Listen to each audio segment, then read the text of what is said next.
Welcome back साथियों, हमारे YouTube channel में फिर से आपका स्वागत है। दोस्तों, आज हम पहुंचे हैं सहारनपुर ज़िले का एक छोटा सा गांव है बांसदेही, और आज यहां पर हमें कुछ युवक बैठे हुए मिले हैं। यह एक बैठक है, यहां पर कुछ युवक भी हैं और नौजवान भी हैं। तो आइए दोस्तों, इनसे आपका परिचय कराते हैं और थोड़ी 2024 के इलेक्शन के बारे में, इस गाँव का किस तरफ रुझान है, इनसे आपकी चर्चा कराते हैं। तो दोस्तों, ये हमारे साथ बैठे हुए हैं कुछ भाई। जी भाई, क्या नाम है भाई? जी, नाम तरुण शर्मा है भाई जी। तरुण शर्मा जी, 2024 के इलेक्शन आ गए हैं, तारीख भी डिक्लेयर हो गई है। और 2024 में किस पार्टी को की इच्छा तो वैसे बीजेपी की ही है, क्योंकि बीजेपी बहुत अच्छा कार्य कर रही और देश में भी बहुत ज़्यादा तरक्की लेके आ रही और युवाओं के लिए भी बहुत अच्छा सोच रही है। बीजेपी को वोट देगी जी हमारे यहाँ से। तरुण भाई, जैसा पिछली बार अभी पेपर लीक का मामला हुआ है और उसमें काफ़ी ज़्यादा युवाओं में रोष भी है, गुस्सा भी है, और ऐसा बताया जा रहा है कि युवा काफ़ी नाराज़ है बीजेपी से पेपर लीक के मामले में। तो इस पर आपके क्या विचार हैं? देखो जी, पेपर लीक का मामला ये है कि इसमें सरकार का कोई वो नहीं होता दोस्त। जो भी कार्य करते हैं अधिकारी करते हैं। जब तक अधिकारी सक्षम रूप से अच्छे से कार्य नहीं करने के, तो तब तक सरकार पे ऐसे ही दोष जाता रहेगा। अधिकारियों का मैं इसमें कहूँगा कि इसमें जो भी कारण है सारा अधिकारियों का है, सरकार में इसका कोई भी कारण नहीं है। ये यूपी पेपर लीक की बात नहीं है जी। अभी इसमें बिहार बोर्ड में भी पेपर हुआ था इसका, शिक्षा निधि का, तो वहाँ पर भी पेपर लीक हुआ। तो ऐसे तो सभी सरकारों को दोष जाएगा।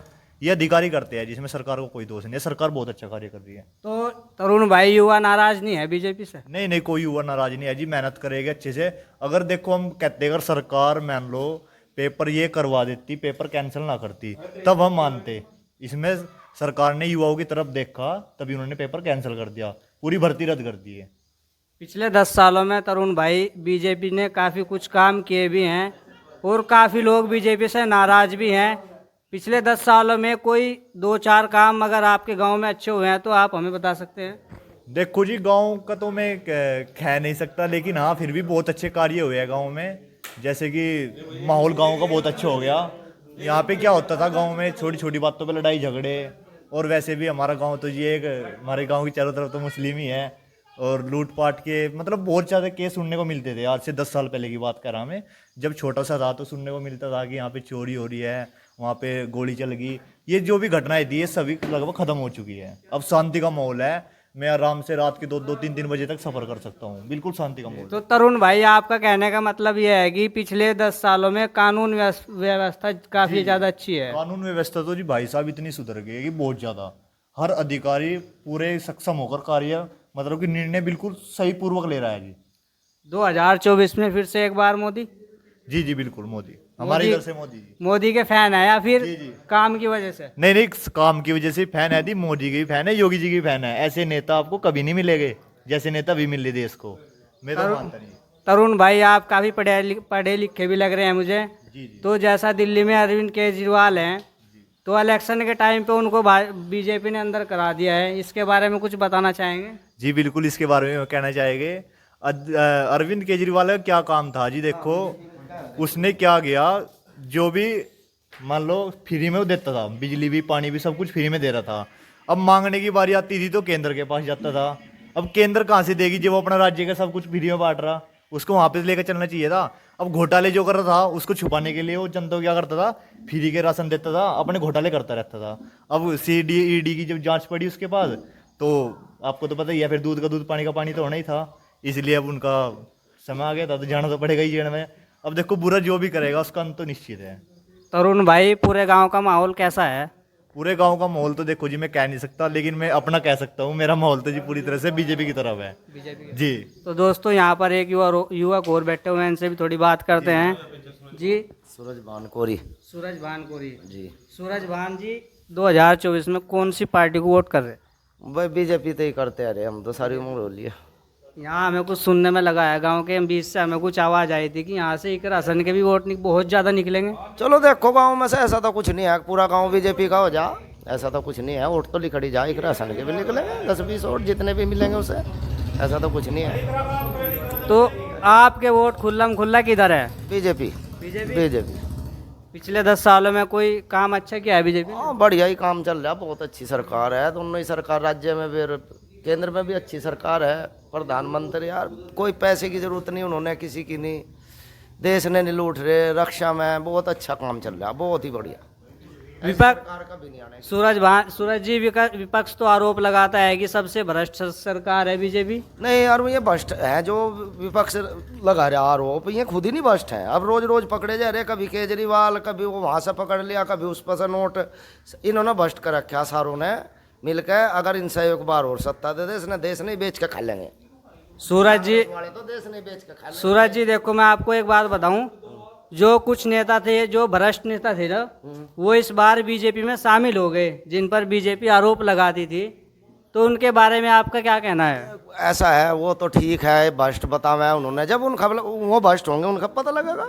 ऐसा प्रधानमंत्री नहीं छोड़ता किसी ने भी, चाहे उसकी सरकार में हो, चाहे बाहर हो, चाहे अंदर हो, उसे तो अंदर जाना ही जाना, चाहे कोई एमएलए हो, चाहे एमपी हो। बीएसपी से कोई उम्मीद है यहाँ से वोट निकलने की? ना बीएसपी पे नहीं वोट है नहीं ना। कितना वोट भाजपा को इस गांव से जा सकता है? भाई हमने 600-700 वोट पड़ा है, लगभग 590 वोट अभी बीजेपी के पड़े थे एमएलए में, और लगभग इतने ही 500 साढ़े 500 वोट पड़े। क्या आपका परिचय कराते हैं जी। भाई क्या नाम है आपका? कन्हैया भाई साहब। कन्हैया जी, क्या काम करते हो? पढ़ाई कर रहे हैं जी। कौन सी क्लास में हो? तैयारी कर रहे हैं गवर्नमेंट जॉब के लिए। गवर्नमेंट जॉब के लिए? पिछले 10 सालों में मेरे हिसाब से तो कोई गवर्नमेंट जॉब नहीं निकली, और पिछले 5 सालों में एक गवर्नमेंट जॉब निकली थी, इसका भी पेपर लीक हो गया है। तो आप क्या कहना चाहोगे इसके बारे में? इसके बारे में मैं कहना चाहूँगा कि पिछले कुछ रिकॉर्ड उठा कर देखे तो गवर्नमेंट जॉब में पेपर लीक होते हुए आई हैं, ठीक है। लेकिन ये बात भी सच है कि बीजेपी जो है वो रोजगार सृजन किस तरह से कर सकती है, ये आपको भी सोचना पड़ेगा। रोजगार का बेस किस चीज़ से हो सके? रोजगार का बेस आपका तब हो सके जब आपकी देश की जनसंख्या इतनी है, तो आप उसको भी सोच के विचार में अपने में दिमाग में रख के चलोगे ना। अगर आप ये सोच रहे हो कि सिर्फ हम रोजगार ऐसे ही दे देंगे, तो रोजगार में जनसंख्या का भी तो सबसे बड़ा महत्वपूर्ण योगदान है ना। तो भाई जी, आपका कहने का मतलब ये है कि जनसंख्या के ऊपर भी एक कानून लाया जाए और जनसंख्या पर रोक लगाई जाए। बिल्कुल। तो इस वजह से फिर रोजगार ज़्यादा उत्पन्न होंगे। रोजगार ज़्यादा उत्पन्न होंगे। दूसरी बात यह है कि थोड़ा गवर्नमेंट भी इस चीज़ में फेल रही है रोजगार के मामले में, सर्जन करने में, बिकॉज गवर्नमेंट का ध्यान ना थोड़ा इस तरफ, रोजगार की तरफ थोड़ा कम रहा। आप किस चीज़ की तैयारी कर रहे हैं? मैं यूपीएससी की तैयारी कर रहा हूँ यूपीएससी की तैयारी कर रहे हैं? भाई। मुझे 3 साल हो गए। 3 साल हो गए। आगे उम्मीद है कुछ? भाई मेरा जॉब लगने की? प्री भी निकला है, मेंस भी निकला है, मेरी जॉब कौन रोक सके? मैं ऐसे सेंटर की नौकरी कर रहा, मैं तो कर ही नहीं रहा कांस्टेबल की तैयारी। जी जी। तो 2024 में हम पूछते हैं, हर गांव में जाते हैं और लोगों की राय लेते हैं, 2024 में किस पार्टी को लोग वोट कर रहे हैं, तो आपका इरादा क्या है इस बार? भाई मेरा इरादा तो ये है कि मेरा मानना है कि कोई भी सरकार, एक तो ज़्यादा प्रो तो है नहीं, लेकिन मेरा मानना यह है कि बीजेपी की वजह से थोड़ा सुधार इस वजह से हुआ कि करप्शन कम करा इस पार्टी ने। जो हमारे डिपार्टमेंट का करप्शन है ना, वो कम करने में इसका अहम योगदान है इस पार्टी का। अगर आप ये कहोगे कि ईडी का मिसयूज करा जा रहा है केजरीवाल के खिलाफ, तो उस आदमी ने पिछले 12 या 13 महीने से, आप ये देख लो कि कांग्रेस के अकाउंट फ्रीज हुए, पिछले 13 से 14 महीने से उनको कंटिन्यूसली इनकम टैक्स डिपार्टमेंट से लगातार रिपोर्ट आ रही कि भाई आपका जो अकाउंट है वो अब गवर्नमेंट अकाउंट नहीं रहा, अब वो कौन से में कमर्शियल अकाउंट बन चुका है। कमर्शियल अकाउंट कब बन जाता है? आप जब किसी पार्टी को फंड देते हो, तो जब भी 20,000, 2,000, 3,000, 4,000 रुपये तो ऊपर का जब भी फंड दोगे, तो आपको क्या करना पड़ेगा? उसकी इन्फॉर्मेशन देनी पड़ेगी। अब ये क्या कर रहे थे कांग्रेस वाले, तो कांग्रेस हर जगह तो अच्छी नहीं है और बहुत मामलों में अच्छी है। अब ये सोचो, आप देश के हिसाब से वोट देना चाह रहे या अपने पर्सनल मुद्दों के लिए वोट देना चाह रहे? आज तो मेरे देश का नागरिक है। तुझे बीजेपी क्या लगता है, national, as a national party BJP बेहतर पार्टी है या कांग्रेस बेहतर पार्टी? ये तो आप ही बताओगे भाई, मैं पत्रकार के नाते ये नहीं बता सकता। देखो, नेशनल पार्टी उसे कहते हैं जो देश हित के लिए ज्यादा काम करती हो। आपके हिसाब से बीजेपी ने देश के लिए ज्यादा काम किया है? जी, और लोकल लेवल पे जो पार्टी अच्छा कर सकती है वो कांग्रेस जैसी, आप जैसी पार्टी बढ़िया है, क्योंकि वो रोजगार अच्छा दे सके। रोजगार के बारे में सोचने वाली क्या है? जब आप मैनिफेस्टो देखते हो किसी पार्टी का, तो बीजेपी के मैनिफेस्टो में क्या मिलते हैं आपको? नेशनल मुद्दे ज्यादा रखते हैं वो प्रायोरिटी पे। जैसे धारा 370 थी, जैसे हमारी, आपकी भी, आप माइनॉरिटी में हो, हम मेजोरिटी में, कुछ लोगों की डिमांड थी, कॉन्फ्लिक्टेड था कि मंदिर का मुद्दा है या फिर मस्जिद का मुद्दा है, दोनों कॉन्फ्लिक्टेड मुद्दे थे। आपकी पार्टी को भी जमीन मिली, हमारी को भी मिली, कोर्ट ने जमीन दी। वो ये मुद्दे फंसा के क्यों रखना चाह रही थी कांग्रेस? नहीं, कुछ मुद्दों पर तो बीजेपी ने बहुत अच्छा काम किया है। ये नहीं, सारे जो नेशनल मुद्दे हैं उन पे बीजेपी ने सबसे अच्छा काम किया, ये बोलो। अभी मैनिफेस्टो देखो ना, आप वोट देने वाले नागरिक हो, आप क्या देखते हो? किसी भी पार्टी का मैनिफेस्टो देखते हो, मैनिफेस्टो में आप देखोगे कांग्रेस के सारे मुद्दे वो मिलेंगे जो रोजगार से संबंधित है, देश से संबंधित मुद्दे नहीं